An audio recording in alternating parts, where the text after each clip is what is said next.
जय लखदाता पीर दी, मौज फकीर दी।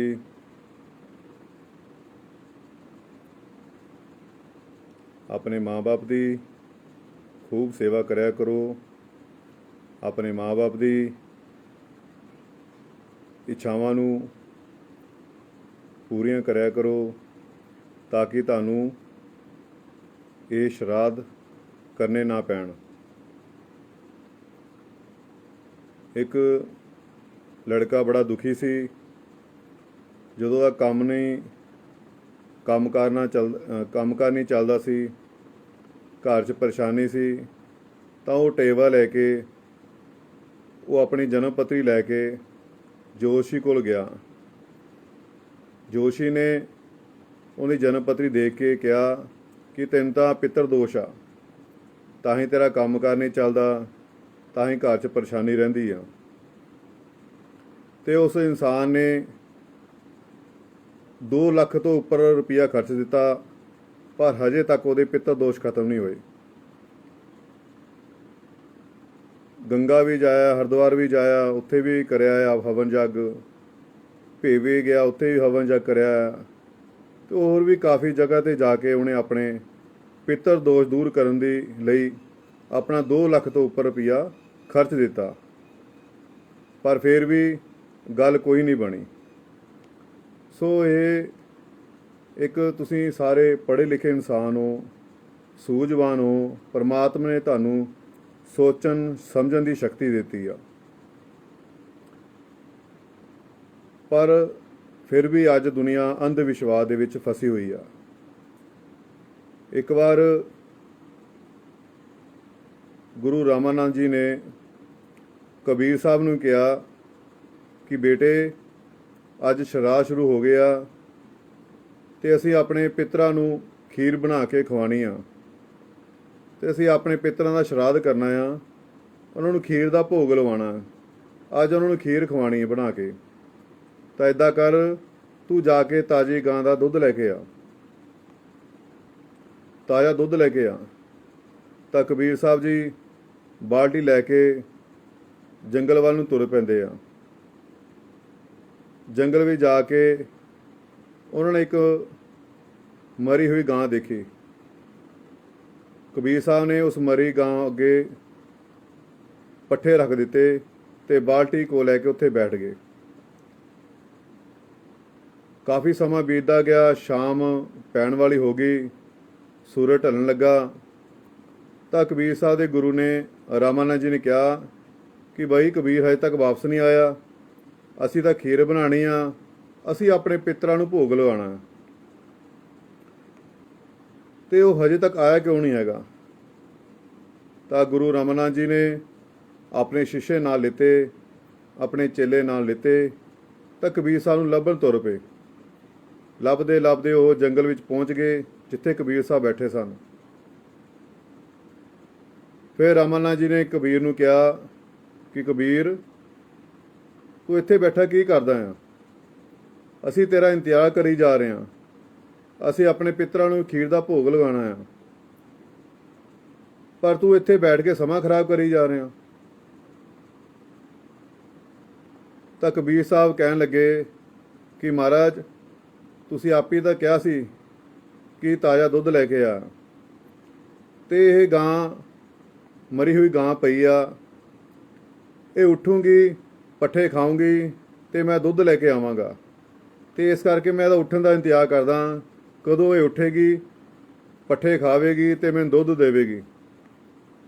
तो रामानंद जी ने कबीर साहब नूं कहा तू तां मूर्ख आ। कबीर तू मूर्ख तां नहीं, तू पागल हो गया। कदे मरी गां भी जिंदी हुई आ, कदे मरी गां ने भी उठ के पट्ठे खाधे आ, ये तो मर गई आ, ते पट्ठे नहीं खा सकती ते दुध कित्थों देवेगी। तो कबीर साहब हसन लग पे। तो कबीर साहब ने कहा कि हे गुरुदेव, यही गल तो मैं तुहानूं समझाना चाहना आ, ये तो गां हजे कल मरी आ, हजे इहनूं मरी नूं 1 दिन होया, जे ये उठ के पट्ठे नहीं खा सकती, दुध नहीं दे सकती, ते तुहाडे जिहड़े हज़ारां साल पहलां पितर मरे आ, जां 20 साल पहलां पितर मरे आ, 50 साल पहलां मरे आ, वो किद्दां खीर खाणगे। ਕਿੱਦਾਂ ਤੁਹਾਡਾ ਉਹਦਾ ਪ੍ਰਸ਼ਾਦ ਉਦੋਂ ਤੱਕ ਪਹੁੰਚੇਗਾ। ਜਦੋਂ ਕਬੀਰ ਸਾਹਿਬ ਦੇ ਗੁਰੂ ਰਮਨਾ ਜੀ ਨੇ ਵੀ ਗੱਲ ਸੁਣੀ ਕਬੀਰ ਸਾਹਿਬ ਦੀ, ਤਾਂ ਗੁਰੂ ਰਮਨਾ ਜੀ ਚੁੱਪ ਹੋ ਕੇ ਸ਼ਾਂਤ ਹੋ ਕੇ ਖੜੇ ਰਹਿ ਗਏ, ਉਹਨਾਂ ਨੂੰ ਕੋਈ ਗੱਲ ਨਹੀਂ ਆਈ। ਸੋ ਇਹੀ ਆਪਦੇ ਹੀ ਚਰਨਾਂ 'ਚ ਬੇਨਤੀ ਆ ਕਿ ਆਪਣੇ ਮਾਂ-ਬਾਪ ਦੀ ਜਿੰਦੇ ਹੋਏ ਉਹਨਾਂ ਦੀ ਸੇਵਾ ਕਰੋ। ਜਦ ਤੱਕ ਮਾਂ-ਬਾਪ ਤੁਹਾਡੇ ਕੋਲ ਨੇ ਉਹਨਾਂ ਦੀ ਇੱਛਾਵਾਂ ਨੂੰ ਪੂਰੀਆਂ ਕਰੋ, ਉਹਨਾਂ ਦੀ ਜ਼ਰੂਰਤਾਂ ਨੂੰ ਪੂਰੀਆਂ ਕਰੋ, ਤਾਂ ਕਿ ਮਰਨ ਤੋਂ ਬਾਅਦ ਤੁਹਾਨੂੰ ਪਰੇਸ਼ਾਨ ਨਾ ਕਰਨ, ਤੁਹਾਨੂੰ ਇਹ ਪਿੱਤਰ ਦੋਸ਼ ਦੇ ਚੱਕਰਾਂ 'ਚ ਪੈਣਾ ਨਾ ਪਵੇ।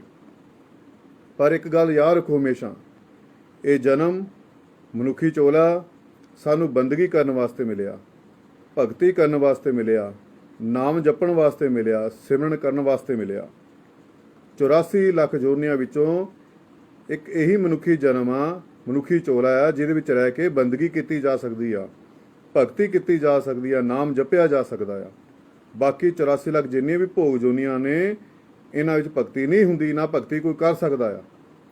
ਨਾ ਕਦੇ ਕੀੜਾ ਮਕੌੜਾ ਕੋਈ ਭਗਤੀ ਕਰ ਸਕਦਾ, ਨਾ ਦਰਖਤ ਭਗਤੀ ਕਰ ਸਕਦੇ ਆ, ਹਨਾ, ਨਾ ਜੀਵ ਜੰਤੂ ਭਗਤੀ ਕਰ ਸਕਦੇ। ਭਗਤੀ ਸਿਰਫ ਇਨਸਾਨ ਹੀ ਕਰ ਸਕਦਾ। ਤੇ ਇਸੇ ਜਨਮ ਵਿੱਚ ਭਗਤੀ ਹੋ ਸਕਦੀ ਆ ਤੇ ਪਰਮਾਤਮਾ ਦੀ ਪ੍ਰਾਪਤੀ ਹੋ ਸਕਦੀ ਆ, ਰੱਬ ਸਾਨੂੰ ਮਿਲ ਸਕਦਾ ਆ। ਜੇ ਅਸੀਂ ਬੰਦਗੀ ਨਹੀਂ ਕਰਾਂਗੇ, ਭਗਤੀ ਨਹੀਂ ਕਰਾਂਗੇ, ਨਾਮ ਨਹੀਂ ਜਪਾਂਗੇ, ਤਾਂ ਤੁਹਾਨੂੰ ਸਵਰਗ ਕਿੱਦਾਂ ਮਿਲੇਗਾ।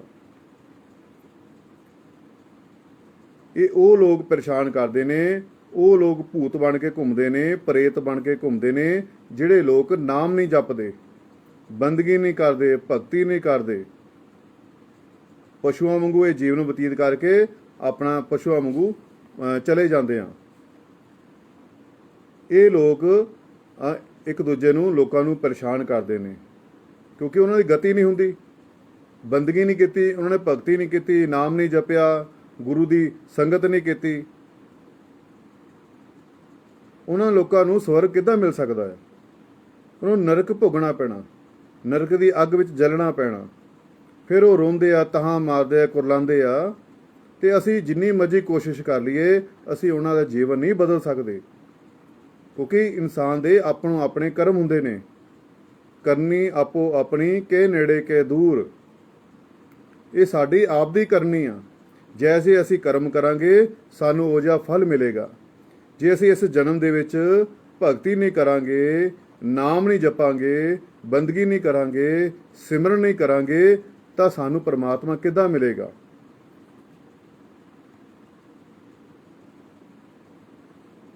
ਅਸੀਂ ਰੱਬ ਤੱਕ ਕਿੱਦਾਂ ਪਹੁੰਚਾਂਗੇ।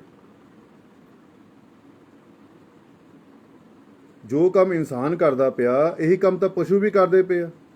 ਪਸ਼ੂ ਵੀ ਪਿਆਰ ਮੁਹੱਬਤ ਕਰਦੇ ਆ, ਪਸ਼ੂ ਵੀ ਬੱਚੇ ਪੈਦਾ ਕਰਦੇ ਆ, ਪਸ਼ੂ ਵੀ ਖਾਂਦੇ ਪੀਂਦੇ ਆ, ਪਸ਼ੂ ਵੀ ਸੌਂਦੇ ਜਾਗਦੇ ਆ। ਉਹੀ ਕੰਮ ਇਨਸਾਨ ਕਰੀ ਜਾ ਰਿਹਾ। ਜੇ ਇਨਸਾਨ ਨੇ ਭਗਤੀ ਨਹੀਂ ਕੀਤੀ ਇਸ ਜਨਮ ਦੇ ਵਿੱਚ, ਤਾਂ ਉਹਦੇ ਵਿੱਚ ਤੇ ਪਸ਼ੂਆਂ ਦੇ ਵਿੱਚ ਕੀ ਫਰਕ ਰਹਿ ਗਿਆ।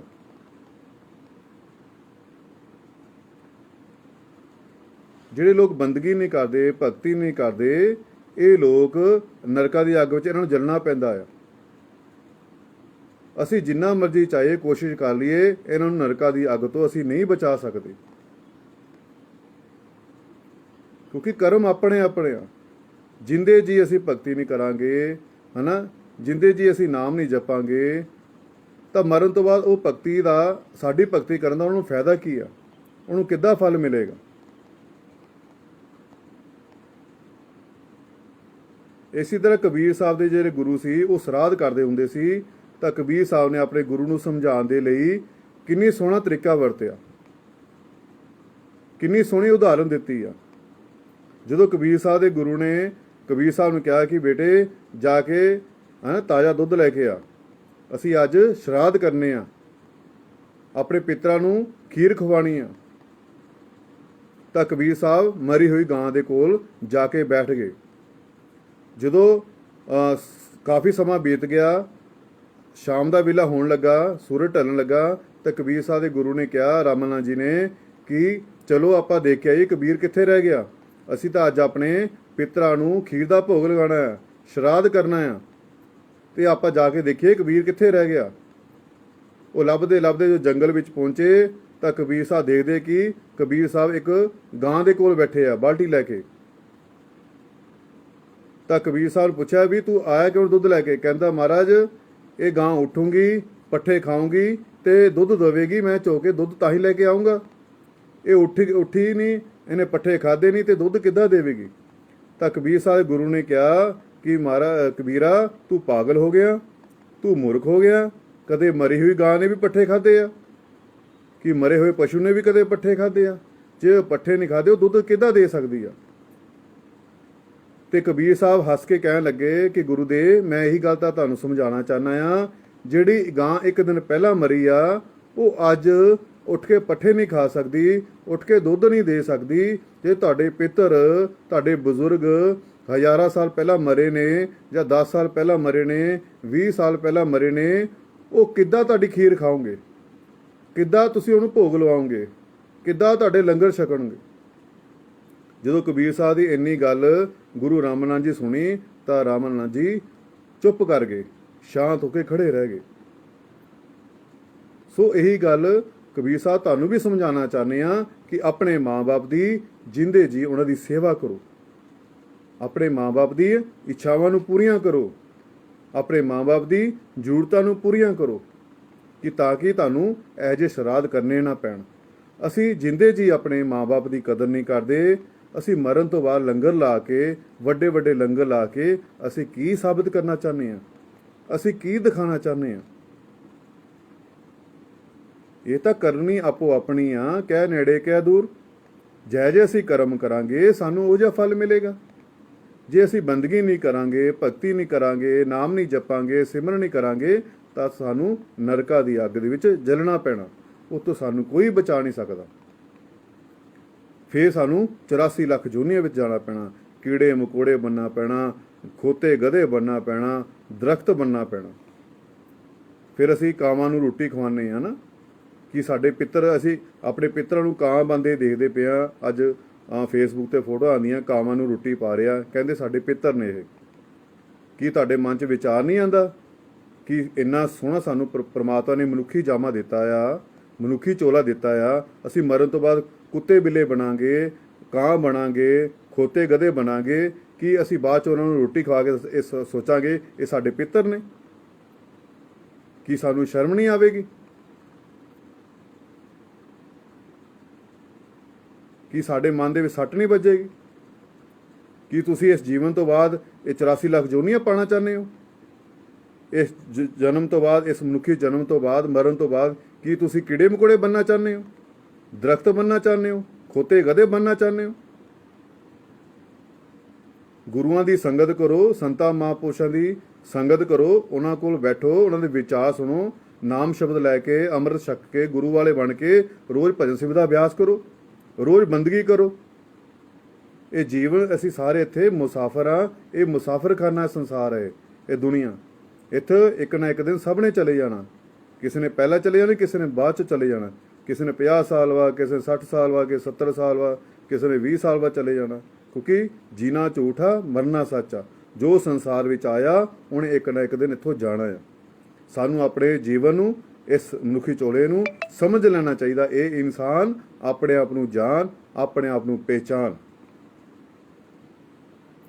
ਇਸ ਲਈ ਮੇਰੀ ਆਪ ਦੇ ਹੀ ਚਰਨਾਂ 'ਚ ਬੇਨਤੀ ਆ, ਅੰਧ ਵਿਸ਼ਵਾਸ ਤੋਂ ਦੂਰ ਹੋ। ਤੁਸੀਂ ਸਾਰੇ ਪੜ੍ਹੇ ਲਿਖੇ ਇਨਸਾਨ ਹੋ। ਪਰਮਾਤਮਾ ਨੇ ਤੁਹਾਨੂੰ ਸੋਚਣ ਸਮਝਣ ਦੀ ਸ਼ਕਤੀ ਦਿੱਤੀ ਆ, ਇੰਨਾ ਗਿਆਨ ਤੁਹਾਨੂੰ ਦਿੱਤਾ। ਤੁਸੀਂ ਫੇਰ ਕਿਹੜੇ ਅੰਧ ਵਿਸ਼ਵਾਸ ਦੇ ਚੱਕਰਾਂ 'ਚ ਪਏ ਹੋਏ ਹੋ?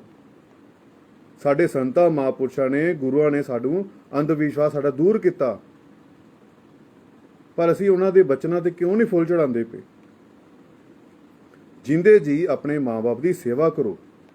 ਜੇ ਤੁਹਾਡੇ ਮਾਂ-ਬਾਪ ਤੁਹਾਡੇ ਕੋਲ ਨੇ ਤਾਂ ਉਹਨਾਂ ਦੀ ਸੇਵਾ ਕਰੋ, ਉਹਨਾਂ ਦੀ ਇੱਛਾਵਾਂ ਪੂਰੀਆਂ ਕਰੋ, ਉਹਨਾਂ ਦੀ ਜ਼ਰੂਰਤਾਂ ਪੂਰੀਆਂ ਕਰੋ। ਜੇ ਉਹ ਮਰ ਗਏ, ਮਰਨ ਤੋਂ ਬਾਅਦ ਉਹਨਾਂ ਨਾਮ ਤੇ ਲੰਗਰ ਲਗਾਉਣ ਦਾ ਕੋਈ ਫਾਇਦਾ ਨਹੀਂ ਹੈਗਾ। ਜਿੰਨੇ ਮਰਜ਼ੀ ਵੱਡੇ ਵੱਡੇ ਲੰਗਰ ਲਗਾ ਲਈਏ, ਕੀ ਸਾਬਤ ਕਰਨਾ ਚਾਹੋਗੇ ਤੁਸੀਂ? ਇਸ ਲਈ ਆਪਣੇ ਮਾਂ-ਬਾਪ ਦੀ ਸੇਵਾ ਕਰੋ, ਉਹਨਾਂ ਨੂੰ ਪ੍ਰੇਮ ਕਰੋ, ਉਹਨਾਂ ਦੀ ਹਰ ਜ਼ਰੂਰਤ ਪੂਰੀ ਕਰੋ। ਜੇ ਤੁਸੀਂ ਆਪਣੀ ਸੇਵਾ ਕਰਾਉਣਾ ਚਾਹੁੰਦੇ ਹੋ ਤਾਂ ਆਪਣੇ ਮਾਂ-ਬਾਪ ਦੀ ਸੇਵਾ ਕਰੋ।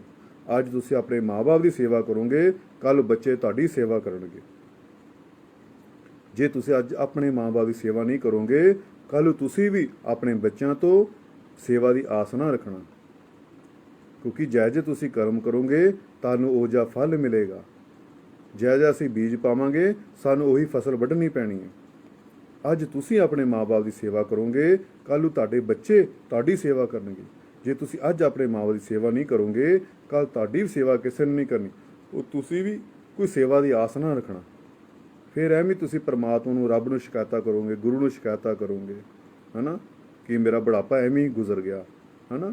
ਬਿਰਧ ਆਸ਼ਰਮ ਜਾ ਕੇ ਦੇਖੋ, ਬਿਰਧ ਆਸ਼ਰਮ ਦੇ ਵਿੱਚ ਬਜ਼ੁਰਗਾਂ ਦਾ ਕੀ ਹਾਲ ਆ, ਕਿੱਦਾਂ ਉਹ ਤੜਫਦੇ ਨੇ। ਇੰਨੇ ਵੱਡੇ ਵੱਡੇ ਪੋਸਟਾਂ 'ਤੇ ਉਹਨਾਂ ਦੇ ਪੁੱਤਰ ਨੇ, ਹੈ ਨਾ, ਬਾਹਰਲੇ ਮੁਲਕਾਂ 'ਚ ਉਹਨਾਂ ਪੁੱਤਰ ਗਏ ਨੇ, ਪਰ ਉਸ ਮਾਂ-ਬਾਪ ਦੀ ਜ਼ਿੰਦਗੀ ਜਿਹੜੇ ਬਿਰਧ ਆਸ਼ਰਮ ਦੇ ਵਿੱਚ ਨੇ ਉਹਨਾਂ ਦਾ ਹਾਲ ਦੇਖੋ ਜਾ ਕੇ। ਅੱਜ ਅਸੀਂ ਉਹਨਾਂ ਨੂੰ ਆਪਣੇ ਸਵਾਦ ਲਈ ਬਿਰਧ ਆਸ਼ਰਮ ਦੇ ਵਿੱਚ ਉਹਨਾਂ ਨੂੰ ਛੱਡ ਦਿੱਤਾ ਹੈ।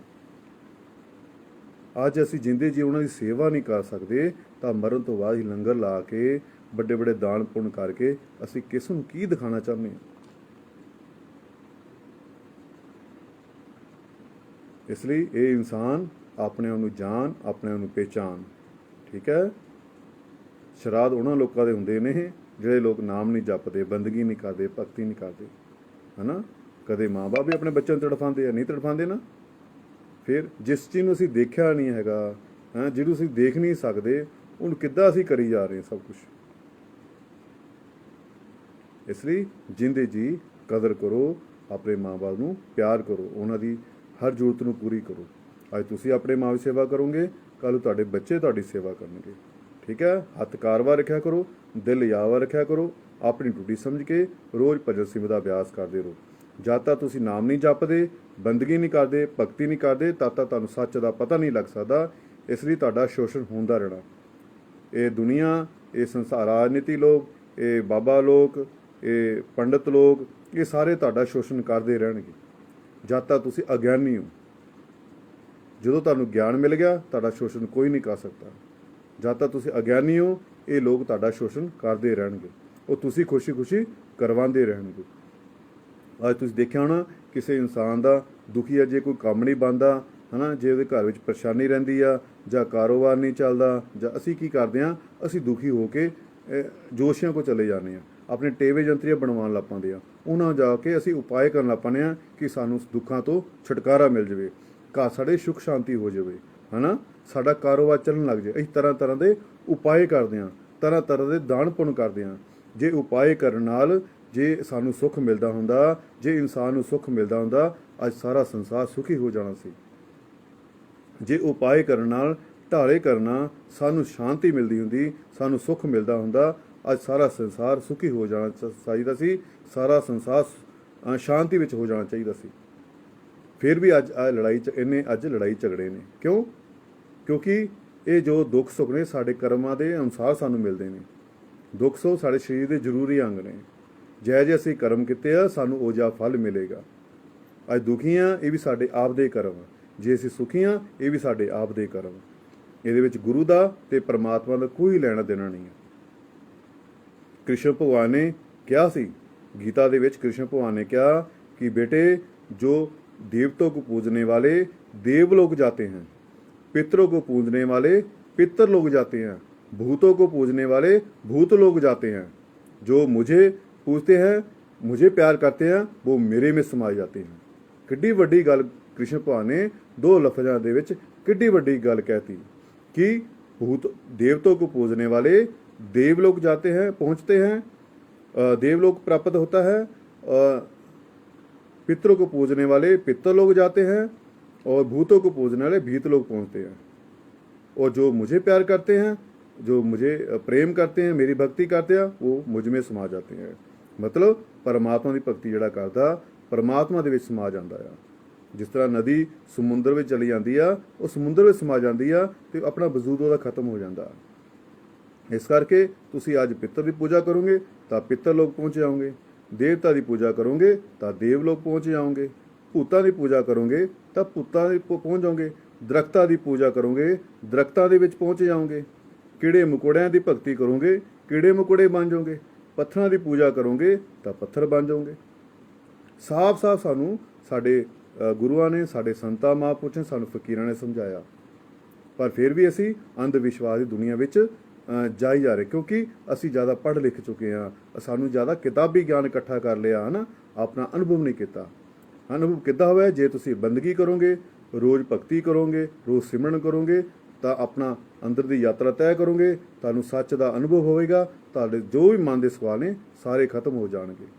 ਜਦ ਤੱਕ ਤੁਸੀਂ ਅੰਦਰ ਨਹੀਂ ਆਉਂਦੇ, ਅੰਦਰ ਦੀ ਯਾਤਰਾ ਨਹੀਂ ਕਰਦੇ, ਸਿਮਰਨ ਨਹੀਂ ਕਰਦੇ, ਬੰਦਗੀ ਕਰਦੇ, ਤਦ ਤੱਕ ਤੁਹਾਨੂੰ ਸੱਚ ਦਾ ਪਤਾ ਨਹੀਂ ਲੱਗ ਸਕਦਾ। ਇਸੇ ਤਰ੍ਹਾਂ ਤੁਹਾਡਾ ਸ਼ੋਸ਼ਣ ਹੁੰਦੇ ਰਹਿਣਾ। ਉਹ ਕਾਫੀ ਸੰਗਤ ਮਿਲਦੀ ਆ, ਕਾਫੀ ਬੱਚੇ ਆਉਂਦੇ ਆ, ਉਹ ਤਰ੍ਹਾਂ ਤਰ੍ਹਾਂ ਦੇ ਉਪਾਏ ਕਰ ਲੈਂਦੇ ਆ, ਫਿਰ ਵੀ ਅੱਜ ਦੁਖੀ ਦੇ ਦੁਖੀ ਆ। ਉਹ ਕਈ ਲੋਕ ਤਾਂ ਇਹੋ ਜਿਹੇ ਆ, ਉਪਾਏ ਕਰ ਕਰਕੇ ਫਿਰ ਵੀ ਉਹ ਦੁਖੀ ਨਹੀਂ ਹੋ ਗਏ, ਹਨਾ, ਦੁਖੀ ਤੇ ਦੁਖੀ ਰਹੇ ਆ, ਹਨਾ, ਪਰ ਉਹ ਇੱਕ ਉਹਨਾਂ ਨੂੰ ਫਾਇਦਾ ਹੋ ਗਿਆ, ਉਹ ਉਪਾਏ ਕਰ ਕਰਕੇ ਉਹ ਖੁਦ ਹੀ ਪੰਡਤ ਬਣ ਗਏ, ਉਹ ਖੁਦ ਹੀ ਜੋਸ਼ੀ ਬਣ ਗਏ, ਪਰ ਉਹਨਾਂ ਦਾ ਹੱਲ ਨਹੀਂ ਕੋਈ ਹੋਇਆ, ਹਨਾ। ਲੱਖਾਂ ਰੁਪਈਆ ਖਰਾਬ ਕਰ ਦਿੱਤਾ, ਲੱਖਾਂ ਉਪਾਏ ਕਰਤੇ, ਹਨਾ, ਫਿਰ ਵੀ ਉਹਨਾਂ ਨੂੰ ਸੁੱਖ ਨਹੀਂ ਮਿਲਿਆ, ਸ਼ਾਂਤੀ ਨਹੀਂ ਮਿਲੀ। ਪਰ ਇੰਨੇ ਉਪਾਏ ਕਰਦੇ ਕਰਦੇ ਉਹ ਆਪ ਹੀ ਬਾਬੇ ਬਣ ਗਏ, ਜਾਂ ਆਪ ਹੀ ਉਹ ਜੋਸ਼ੀ ਬਣ ਗਏ, ਹਨਾ। ਤੇ ਇਸ ਲਈ ਸਾਨੂੰ ਇਹ ਅੰਧ ਵਿਸ਼ਵਾਸ ਨਹੀਂ ਪੈਣਾ ਚਾਹੀਦਾ। ਸਾਡੇ ਗੁਰੂ ਮਹਾਰਾਜ ਨੇ ਸਾਨੂੰ ਅੰਧ ਵਿਸ਼ਵਾਸ ਦੂਰ ਕੀਤੇ ਨੇ, ਪਰ ਫਿਰ ਵੀ ਅਸੀਂ ਲੋਕ ਅੰਧ ਵਿਸ਼ਵਾਸ ਫਸੀ ਜਾ ਰਹੇ ਹਾਂ। ਆਪਣੇ ਆਪ ਦੇ ਆਤਮ ਵਿਸ਼ਵਾਸ ਪੈਦਾ ਕਰੋ, ਆਪਣੇ ਅੰਦਰ ਸੁੱਤੇ ਹੋਏ ਸ਼ੇਰ ਨੂੰ ਜਗਾਓ, ਤੇ ਆਪਣੇ ਅੱਛੇ ਕਰਮ ਕਰੋ, ਇੱਕ ਦੂਜੇ ਨਾਲ ਪ੍ਰੇਮ ਕਰੋ, ਇੱਕ ਦੂਜੇ ਦੀ ਸਹਾਇਤਾ ਕਰੋ, ਅੱਛੇ ਕਰਮ ਕਰੋ, ਹਨਾ, ਫਲ ਦੀ ਇੱਛਾ ਨਾ ਕਰੋ, ਆਪਣੇ ਕਰਮ ਕਰਦੇ ਰਹੋ। ਠੀਕ ਹੈ। ਸੰਸਾਰ 'ਚ ਜਦੋਂ ਪ੍ਰਮਾਤਮਾ ਭੇਜਦਾ ਆ, ਹਨਾ, ਪਹਿਲਾਂ ਉਹਦੇ ਰਹਿਣ ਸਹਿਣ, ਖਾਣ ਪੀਣ, ਹਰ ਚੀਜ਼ ਦਾ ਇੰਤਜ਼ਾਮ ਕਰਕੇ ਫਿਰ ਉਹ ਸੰਸਾਰ ਦੇ ਵਿੱਚ ਇਨਸਾਨ ਨੂੰ ਭੇਜਦਾ ਆ। ਠੀਕ ਹੈ। ਸਮੇਂ ਆਏ ਤੇ ਸਾਨੂੰ ਉਹ ਚੀਜ਼ ਆਪਣੇ ਆਪ ਮਿਲ ਜਾਣੀ, ਸਾਨੂੰ ਆਪਣੇ ਕਰਮ ਕਰਦੇ ਰਹਿਣਾ ਚਾਹੀਦਾ। ਮਾਂ ਬਾਪ ਜਿਸ ਤਰ੍ਹਾਂ ਆਪਣੇ ਬੱਚਿਆਂ ਨੂੰ ਖੁਸ਼ੀਆਂ ਦੇਣਾ ਚਾਹੁੰਦੇ ਆ, ਹਨਾ, ਸੁੱਖ ਦੇਣਾ ਚਾਹੁੰਦੇ ਆ। ਹਰ ਮਾਂ ਬਾਪ ਚਾਹੁੰਦਾ ਕਿ ਮੇਰੇ ਬੱਚੇ ਅਮੀਰ ਬਣ ਜਾਣ, ਹਰ ਮਾਂ ਬਾਪ ਚਾਹੁੰਦਾ ਮੇਰੇ ਬੱਚੇ ਖੁਸ਼ਹਾਲ ਹੋ ਜਾਣ, ਇਹਨਾਂ ਨੂੰ ਖੁਸ਼ੀਆਂ ਭਰਾ ਜੀਵਨ ਹੋ ਜਾਵੇ, ਹਨਾ। ਹਰ ਮਾਂ ਬਾਪ ਚਾਹੁੰਦਾ ਮੇਰੇ ਬੱਚੇ ਤੰਦਰੁਸਤ ਰਹਿਣ, ਪਰ ਅਸੀਂ ਉਹਨਾਂ ਦੇ ਕਰਮ ਨਹੀਂ ਚੇਂਜ ਕਰ ਸਕਦੇ। ਅਸੀਂ ਉਹਨੂੰ ਬਰਾਬਰ ਪੜ੍ਹਾ ਲਿਖਾ ਸਕਦੇ ਹਾਂ, ਹਨਾ, ਖਿਲਾ ਪਿਲਾ ਸਕਦੇ ਹਾਂ, ਕੱਪੜੇ ਦੇ ਬਰਾਬਰ ਦੇ ਸਕਦੇ ਹਾਂ, ਪਰ ਉਹਨਾਂ ਦੇ ਕਰਮ ਚੇਂਜ ਨਹੀਂ ਕਰ ਸਕਦੇ, ਕਿਉਂਕਿ ਕਰਮ ਆਪੋ ਆਪਣੇ ਆ, ਕਰਨੀ ਆਪੋ ਆਪਣੀ ਆ। ਹਰ ਇਨਸਾਨ ਦੇ ਆਪਣੇ ਆਪਣੇ ਕਰਮ ਹੁੰਦੇ ਨੇ। ਜੇ ਅਸੀਂ ਸੁਖੀ ਹਾਂ, ਇਹ ਵੀ ਸਾਡੇ ਕਰਮ ਨੇ, ਜੇ ਅਸੀਂ ਅੱਜ ਦੁਖੀ ਹਾਂ, ਇਹ ਵੀ ਸਾਡੇ ਕਰਮ ਨੇ। ਇਸ ਲਈ ਅੱਛੇ ਕਰਮ ਕਰੋ, ਸਭ ਨਾਲ ਪ੍ਰੇਮ ਕਰੋ, ਔਰ ਰੋਜ਼ ਭਜਨ ਸਿਮਰਨ ਦਾ ਅਭਿਆਸ ਕਰੋ। ਅੰਮ੍ਰਿਤ ਵੇਲੇ ਸੰਭਾਲ ਕਰੋ, ਅੰਮ੍ਰਿਤ ਵੇਲੇ ਉੱਠ ਕੇ ਰੋਜ਼ ਆਪਣਾ ਸਿਮਰਨ ਕਰੋ, ਅੰਦਰ ਦੀ ਯਾਤਰਾ ਤੈਅ ਕਰੋ, ਅੰਦਰ ਦਾ ਸਫ਼ਰ ਤੈਅ ਕਰੋ। ਅੰਤਰ ਵਿੱਚ ਉਸ ਪ੍ਰਮਾਤਮਾ ਨੂੰ, ਉਸ ਅਕਾਲ ਪੁਰਖ ਵਾਹਿਗੁਰੂ ਨੂੰ ਦੇਖਣ ਦੀ ਕੋਸ਼ਿਸ਼ ਕਰੋ। ਠੀਕ ਹੈ। ਆਪਣੇ ਜਿੰਦੇ ਜੀ ਆਪਣੇ ਮਾਂ ਬਾਪ ਦੀ ਸੇਵਾ ਕਰੋ, ਹਨਾ। ਤੁਹਾਡੇ ਮਾਂ ਬਾਪ ਤੁਹਾਡੇ ਕੋਲ ਨੇ, ਉਹਨਾਂ ਦੀ ਸੇਵਾ ਕਰੋ, ਉਹਨਾਂ ਦੀ ਜ਼ਰੂਰਤਾਂ ਨੂੰ ਪੂਰੀਆਂ ਕਰੋ, ਇੱਛਾਵਾਂ ਨੂੰ ਪੂਰੀਆਂ ਕਰੋ। ਮਰਨ ਤੋਂ ਬਾਅਦ ਲੰਗਰ ਲਗਾਉਣ ਦਾ ਕੋਈ ਫਾਇਦਾ ਨਹੀਂ ਹੈ। ਠੀਕ ਹੈ। ਦਾਸ ਦੀ ਬੇਨਤੀ ਪ੍ਰਵਾਨ ਕਰਨਾ ਆ। ਠੀਕ ਹੈ। ਔਰ ਮੈਂ ਹੀ ਉਮੀਦ ਕਰਦਾ ਹਾਂ ਤੁਸੀਂ ਰੋਜ਼ ਬੰਦਗੀ ਕਰੋਗੇ, ਰੋਜ਼ ਭਗਤੀ ਕਰੋਗੇ, ਹੈ ਨਾ। ਨਾਮ ਜਪਿਆ ਦੂਰ ਹੁੰਦੇ ਦੁਖੜੇ, ਕਿ ਸੇਵਾ ਕਰਕੇ ਮਾਣ ਪਾਈਦਾ। ਨਾਮ ਜਪਿਆ ਦੂਰ ਹੁੰਦੇ ਦੁਖੜੇ, ਸੇਵਾ ਕਰਕੇ ਮਾਣ ਪਾਈਦਾ। ਕਿ ਨਾਮ ਜਪਣ ਨਾਲ ਹੀ, ਹੈ ਨਾ, ਸਿਮਰਨ ਕਰਨਾ ਹੀ ਦੁੱਖ ਦੂਰ ਹੋ ਸਕਦੇ ਆ, ਸਾਨੂੰ ਦੁੱਖਾਂ ਤੋਂ ਛੁਟਕਾਰਾ ਮਿਲ ਸਕਦਾ ਆ। ਸੇਵਾ ਕਰਾਂਗੇ, ਸਾਨੂੰ ਮਾਣ ਮਿਲੇਗਾ, ਸਾਨੂੰ ਸਨਮਾਨ ਮਿਲੇਗਾ, ਸਾਨੂੰ ਇੱਜ਼ਤ ਮਿਲੇਗੀ, ਹੈ ਨਾ। ਸਾਰੇ ਦੁੱਖਾਂ ਦੀ ਦਵਾਈ ਸਿਮਰਨ ਹੈ। ਤੁਹਾਡੇ ਹਰ ਸਵਾਲ ਦਾ ਜਵਾਬ ਸਿਮਰਨ ਵਿੱਚ ਹੈ। ਇਸ ਲਈ ਰੋਜ਼ ਸਿਮਰਨ ਕਰਦੇ ਰਹੋ, ਸਿਮਰਨ ਕਰਦੇ ਰਹੋ, ਸਿਮਰਨ ਕਰਦੇ ਰਹੋ। ਘੱਟੋ ਘੱਟ 24 ਘੰਟੇ ਵਿੱਚ ਘੱਟੋ ਘੱਟ 2.5-3 ਘੰਟੇ ਦਾ ਤੁਹਾਡਾ ਰੋਜ਼ ਦਾ ਸਿਮਰਨ ਹੋਣਾ ਚਾਹੀਦਾ। ਰੋਜ਼ ਦਾ ਤੁਹਾਡਾ 2.5-3 ਘੰਟੇ ਦਾ ਅਭਿਆਸ ਹੋਣਾ ਚਾਹੀਦਾ। ਜਿੰਨਾ ਗੁੜ ਪਾਓਗੇ ਓਨਾ ਮਿੱਠਾ ਹੋਵੇਗਾ, ਜਿੰਨੀ ਵੱਧ ਬੰਦਗੀ ਕਰੋਗੇ ਓਨਾ ਹੀ ਤੁਹਾਨੂੰ ਫਾਇਦਾ ਹੋਵੇਗਾ। ਠੀਕ ਹੈ। ਫੈਸਲਾ ਤੁਸੀਂ ਕਰਨਾ ਆ, ਪਰ ਘੱਟੋ ਘੱਟ 2.5-3 ਘੰਟੇ ਰੋਜ਼ ਤੁਹਾਡਾ ਅਭਿਆਸ ਹੋਣਾ ਚਾਹੀਦਾ। ਬਾਕੀ 21 ਘੰਟੇ ਤੁਹਾਡੇ ਸੰਸਾਰ ਦੇ ਰੋਣ ਧੋਣ ਵਾਸਤੇ, ਕੰਮਾਂ ਧੰਦਾ ਲਈ ਬਹੁਤ ਨੇ। ਠੀਕ ਹੈ। ਦਾਸ ਦੀ ਬੇਨਤੀ ਪ੍ਰਵਾਨ ਕਰਨੀ ਆ। ਦਾਸ ਕੋਲੋਂ ਬੋਲਣ ਵਿੱਚ ਗਲਤੀ ਹੋ ਗਈ ਹੋਵੇ, ਦਾਸ ਨੂੰ ਆਪਣੀ ਚਰਨਾਂ ਦੀ ਧੂੜ ਸਮਝ ਕੇ ਦਾਸ ਨੂੰ ਮਾਫ ਕਰਦਾ। ਜੇ ਅੱਛੇ ਵਿਚਾਰ ਲੱਗੇ ਹੋਣ, ਆਪਣੇ ਜੀਵਨ ਨੂੰ ਢਾਲਣ ਦੀ ਕੋਸ਼ਿਸ਼ ਕਰਨੀ ਆ। ਜੈ ਲਖ ਦਾਤਾ ਪੀਰ ਦੀ, ਮੌਜ ਫਕੀਰ ਦੀ।